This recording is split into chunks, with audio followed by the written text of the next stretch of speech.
Bonjour à tous, c'est Loa, nous sommes aujourd'hui pour l'épisode 6 de TEW. Vous avez nos petits champions qui sont en dessous comme d'habitude. Et comme j'ai changé les titres, j'ai pas regardé les prestiges des titres. Donc là on est à 61 pour les Young Bucks, c'est un bon prestige pour un mid-card.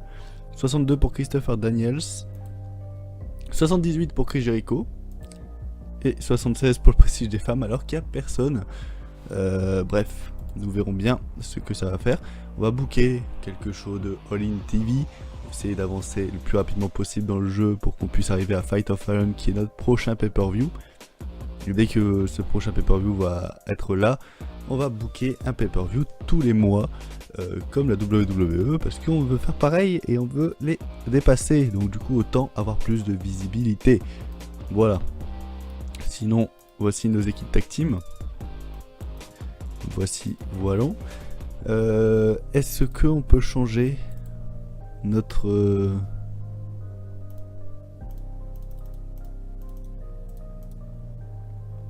la date de All Elite Wrestling parce que c'est compliqué à chaque fois d'avoir tout le monde. C'est Availability, mais je sais pas c'est quoi. Putain, un avion. Fallait que je me fasse chier par un avion. Tima, il travaille où? À New Japan, hein? Non. Enfin bref, Availability. Saturday et Sunday. Quelques mercredis, donc. Ouais. Pâques. Parce que Pâques, on l'a jamais, hein. Pourtant, il est written. C'est ça qui est problématique.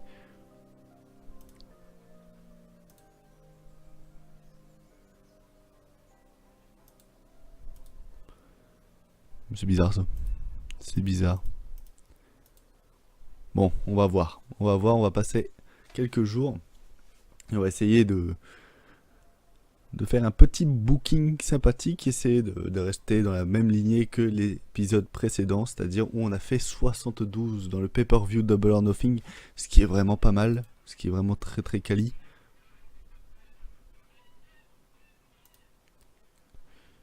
On va augmenter. On va lui donner 75%, il va être content.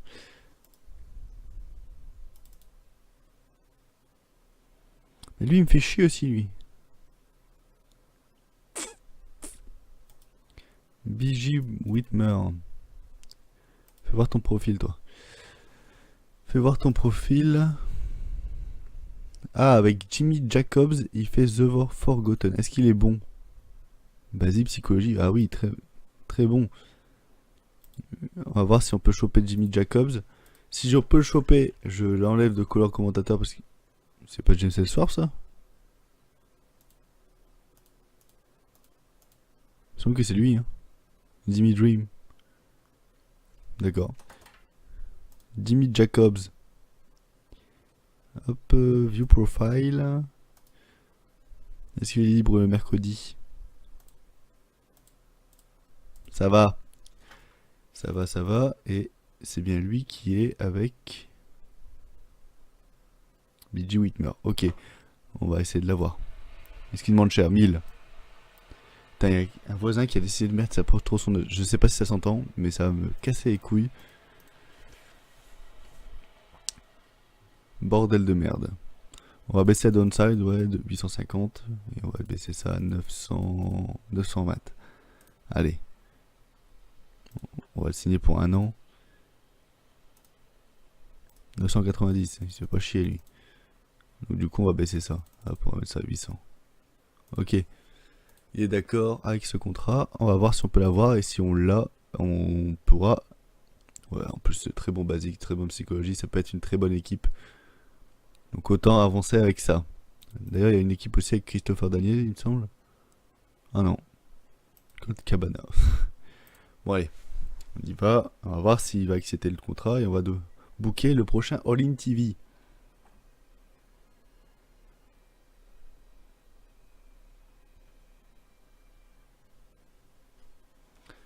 Hop, donc on a des mails, des petits mails.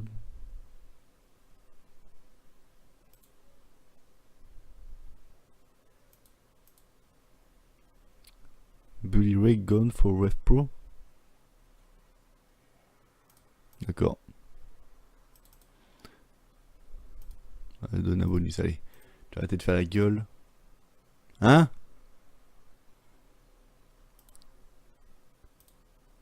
Somme mineure moralisuse. Si on donne... Si on donne 5000. 5100 même. Là, il est content. Ah ouais, bah ça c'est sûr. Allez. On y va, on y va. On va voir si la réponse de son partenaire... si son partenaire dit non, par contre, Bijou Whitmer, il dégage. Il dégage, il me fait chier à toujours être pas content. Tout ça parce que j'utilise pas en commentateur, mais en même temps, j'ai testé une fois. J'ai testé une fois et ça n'a pas très bien fonctionné. Ok, il y a eu Monday Night Raw cette nuit. 78 avec Dion Bros contre Shinsuke. Ça pourrait être bien. Ça peut être pas mal. Ça peut être pas mal. Ça fait quand même 77. Hein, The Bar contre B-Team. Finn Balor, Jason Jordan 81. Oula. Buddy Murphy bat Kurt Hawkins pour récupérer la ceinture WWE Cruiserweight. Bah, c'est sympa tout ça. On se fait bien chier. Monday Night Raw, mon cul, ouais. Allez, dégage. Ouf. SmackDown maintenant. Kurt Angle et Strowman contre The Bar 85. Jeff Parker, c'est qui ça? C'est qui Jeff Parker? D'accord, je ne connais pas. Nouvelle recrue WWE, ça devait être bien chier. Ouais, 54. Ça pue la merde. Ryder et Titus Worldwide contre Sullivan, Rush et Wolf. Dans Main Event. Oula. C'est vraiment... Ça prend... Ça pue vraiment la merde. Hein. Ça pue vraiment la merde. Allez, on est prêt pour booker ce prochain show. Ah ouais, Pac est blessé, c'est vrai. C'est vrai. Bon bah, ça part pour Cody et Greg. Qu'est-ce qui s'est passé?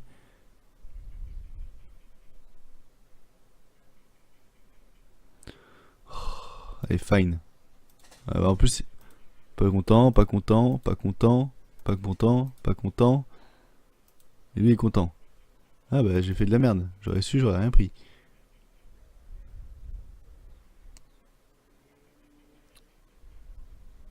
Fine. Elle est ennuyée. Ah bah si je prends un... Ok. Oula. C'est pas trop...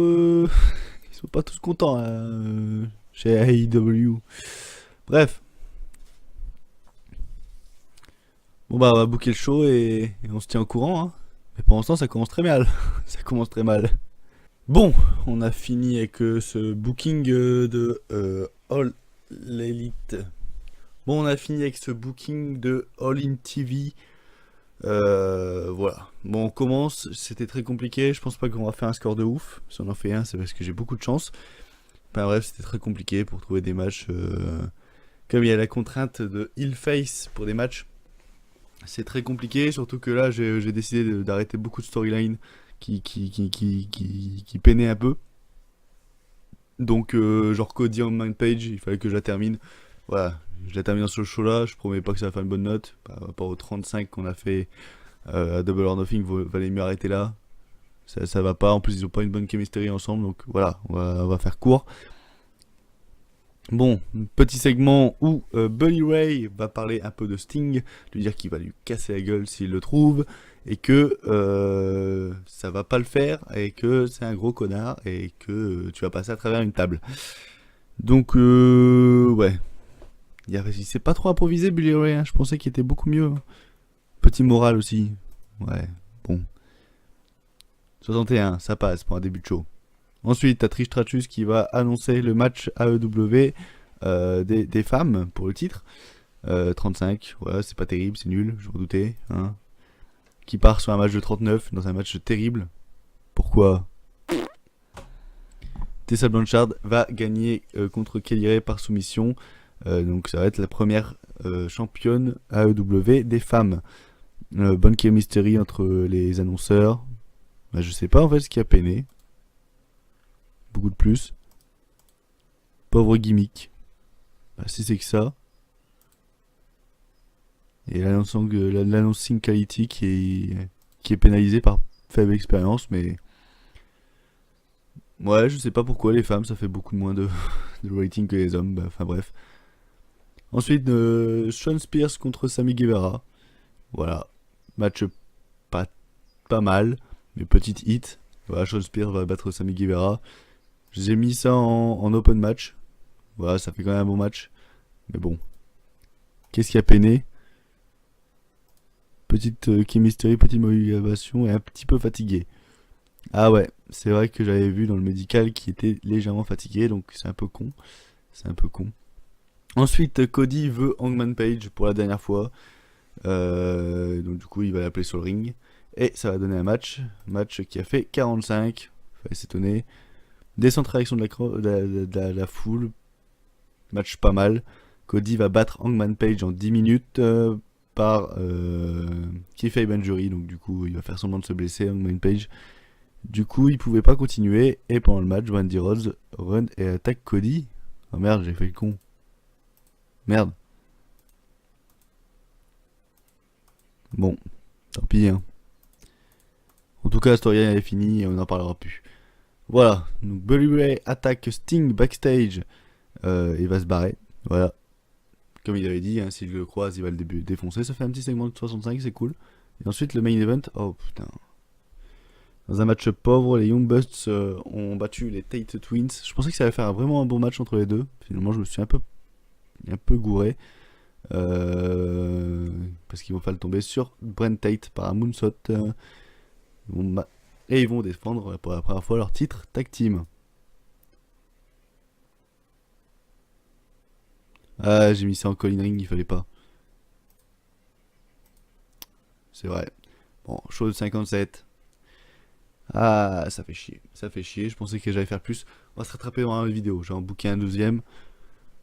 Je peux pas m'asseoir sur une défaite comme celle-ci. Mais ça fait chier, ça fait chier. On manque de talent ici. Ah, c'est con parce qu'il y a des talents qui sont pas là. Ah, il nous a répondu. Faut que je vois, il est quoi, BG Hop, BG Whitmer, il est heal. Hop, donc on va le mettre en heal également. Hop, on va compléter son contrat et voilà. Putain, je suis con, hein, j'en ai plein qui sont pas contents. Ouais, toi on va t'assigner au roster. Upper mid carder, super. Bon, allez, on est parti. On va essayer de booker un autre excellent show parce que là c'est pas fameux du tout. Bon, on a des mails. Ah, Pac est de retour. Voilà qui va augmenter un peu la qualité des shows. Voilà. Du coup, on a qui est fatigué? Sammy Guevara, ouais, il est vraiment mort. Bon, on a encore Joey Janela qui est blessé. Hein, on laisse à l'hôpital, hein, tant pis. Parce que si je le vire, je risque de faire mal à Penelope Ford. Donc, au bout d'un moment, je peux pas trop là. Je peux pas trop.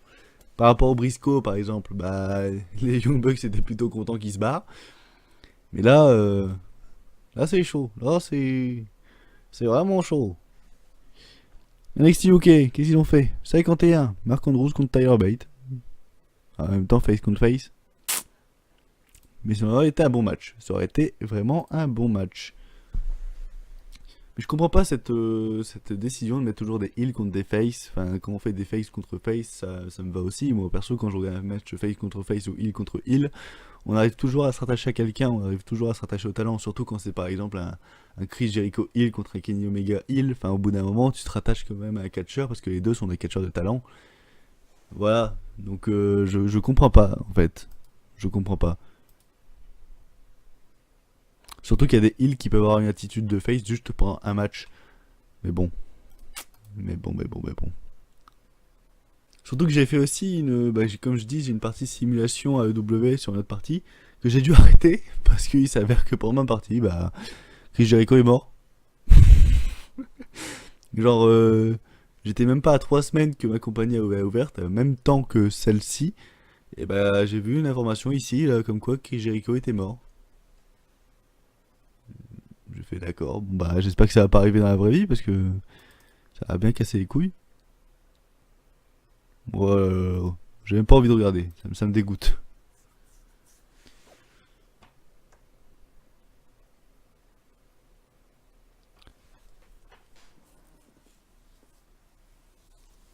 Bon, désolé si je suis pas trop en forme, hein, je suis un peu mort pendant cette vidéo, je suis un peu crevé. Donc j'essaye de faire au mieux. Ouais, SmackDown. Pour main event ou pas? Ouais. AJ Styles, Roman Reigns. J'ai l'impression que tous les matchs se finissent par no contest, mais là tu m'étonnes que ça fait 91, gros star power.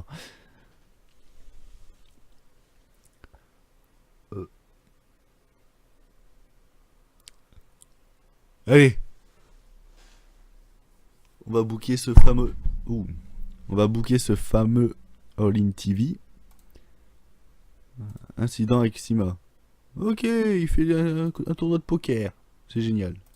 Allez, on va booker ce petit All In TV et on va, je pense, arrêter là parce que, comme vous voyez, je suis plus trop en forme. Du coup, on va essayer de faire un bon show et d'arrêter là. Hein. On va essayer d'arrêter là après. Ok, on va essayer de faire quelque chose de assez sympa. Bon, j'ai fini de booker le truc. J'ai essayé de faire un truc qui change un peu d'habitude. Donc là, le show s'ouvre avec Eric Bischoff qui est en compagnie de Zack Sabre Jr. Et Zack Sabre, il fait, qu'est-ce que je peux faire ce soir? Du coup, Eric Bischoff, il va faire, tiens, j'ai une idée. Toi, t'es un bon catcheur et il y a plein de bons catcheurs qui sont dans la compagnie qui méritent une chance au titre. Il fait, et comme j'ai envie de faire plaisir au public, tu vas devoir affronter dans un Fatal 4-Way Kenny Omega, Pac, Cody. Et le gagnant affrontera Chris Jericho lors de Fight of Fallen pour le titre AEW. Du coup, Zack Sabre Jr. est content et tout le monde est content parce que ça fait un rating de 66.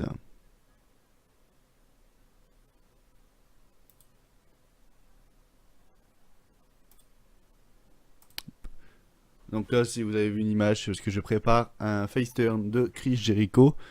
Mais ça, on verra après. Bon. Ensuite, ça s'ouvre sur un six-man tag entre SCU et contre Sean Spears et The Young Bucks. Et après avoir un bon catch et une décente réaction de la foule, Sean Spears et les Young Bucks vont battre le SCU quand Sean Spears va faire le tomber sur Christopher Daniels, actuel champion, avec un roll-up, peut-être, mais il a fait le tomber sur le champion des États-Unis. Du coup, ça nous fait un bon segment de 69. Scorpio Sky est la note la plus basse. Voilà. Et du coup, après ce match-là, ouh. Apparemment, il s'est blessé. C'est con parce qu'après ce match-là, Sean Spears va faire une petite prono pour dire qu'il veut un match contre Christopher Daniels pour les titres US. Christopher Daniels va pas répondre. Hein. Christopher Daniels sera par terre en train d'avoir mal parce qu'il a battu. Il est en train d'être tout triste, mais il va pas répondre. En tout cas, Sean Spears se lance vers la course vers le titre des États-Unis. Ensuite, Pac va faire une petite promo pour son retour pour dire qu'il va battre tout le monde et qu'il va vouloir prochainement avoir Chris Jericho et le titre AEW. Non, pas maintenant, on tourne. Non. Hop. Ensuite, petit match, un match pauvre entre Tessa Blanchard et Tenny Dashwood. Quand Tessa Blanchard va battre Tenny Dashwood pour faire sa première défense du titre. Tenny Dashwood qui fait quand même une meilleure performance que Tessa Blanchard. Voilà. C'est magnifique. Ensuite, le Fatal 4-Way. Je pensais que ça allait faire plus que ça, mais c'est pas grave. Un bon catch et une décente réaction de la foule. Pac va battre Kenny Omega, Cody et Zack Sabre Jr. Quand il va faire le tomber sur Zack Sabre Jr. avec un 450 splash. lanceur. Cody, sa gimmick elle pue la merde, faudrait que je la change. Zack Sabre Jr. fait la moins bonne note du show, et sinon Kenny Omega et Pac ont des notes assez similaires. Il fallait mettre un slow build. J'aurais mis un slow build, la note aurait été meilleure. C'est con, j'aurais dû y penser, parce que c'est quand même un match de 13 minutes, donc slow build ça aurait plutôt bien fonctionné. Ouais, et c'est pas fini, parce que à la fin du show, Chris Jericho va attaquer Pac lors de sa cérémonie de victoire. Et c'est à partir de ce moment-là qu'on va pouvoir faire tourner Chris Jericho, qui est un succès. Voilà, donc ça nous donne un petit match, un petit show de 61, donc ça passe. Malgré que la foule est désappointée, parce qu'il n'y a pas eu autant de matchs avec du storytelling. Pourtant j'en ai mis du match avec du storytelling. Dommage. C'est vrai que je les ai mis les matchs de storytelling pour les matchs les moins intéressants, comme le match féminin. Ouais, c'est vrai. Il y en aura prochainement des matchs storytelling, c'est pas grave. Et du coup, hop. Du coup, on a Sean Spears qui est blessé. Et lui, il se plaint toujours. Super. Donc du coup, il est blessé combien de temps? Du 7 jours. Ça passe. Mais il peut quand même travailler. Peut-être pas faire des matchs, hein, mais il peut quand même travailler. Bref. Et bah c'est la fin de cet épisode sur TEW. Je suis désolé pour l'ambiance que j'ai mis. Je suis crevé. Mais en tout cas, on a réussi à faire un bon show de 61, donc ce qui est plutôt pas mal. Voilà. Sur ce, on se retrouve très prochainement pour un prochain épisode, l'épisode 7, si je me trompe pas. Sur ce, bisous tout le monde.